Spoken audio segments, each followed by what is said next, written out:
Hello and welcome once again.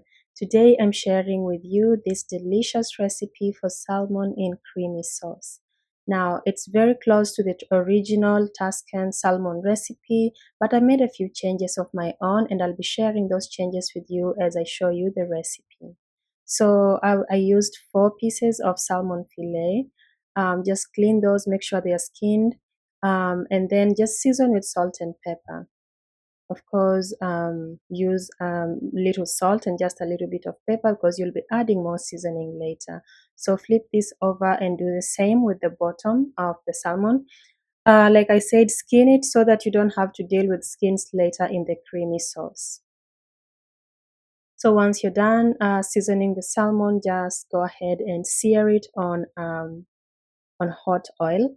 So that's the step we are moving on to here. So just heat up about a tablespoon of oil. My salmon was very fatty, so it released a lot more oil when it was done. But yeah, go ahead and sear it on medium-high heat until it's just a little bit cooked.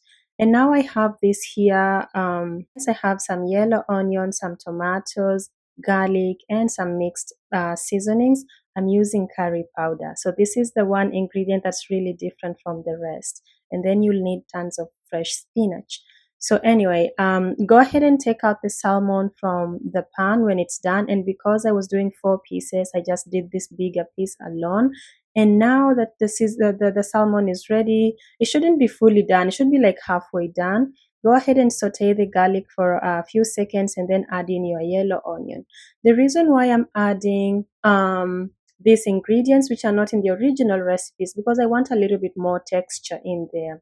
So add your ground seasonings in. I will have those listed in the description box. And then just go ahead and saute them for a minute to release that fragrance before you add in the tomatoes. So of course you could change out the ingredients too, but this is just my version of this recipe and it's gonna be super creamy, tasty, and I just love how it comes together. And if you try it, I believe you will love it too. So cook the tomatoes until they just begin to mash up, but they don't have to mash up fully. And then go ahead and add your heavy cream. This recipe is full of texture because of the onions and the tomatoes. So mix in the heavy cream and go ahead at this point and add your Parmesan cheese, just a little bit. I'm using about 2 tablespoons here. Go ahead and add those in and then mix the Parmesan cheese in. They're going to thicken the sauce a little bit more and add that flavor into the sauce. At this point, we're going to add our spinach. So some people prefer to remove the tiny thin stalks of the spinach. I like to leave them in. They don't bother me.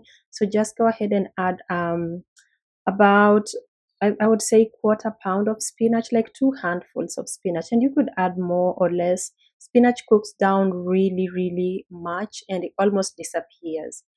So at this point, some people would add parsley. I decided to leave it out in this recipe, but maybe when I make it next time, I'll add parsley.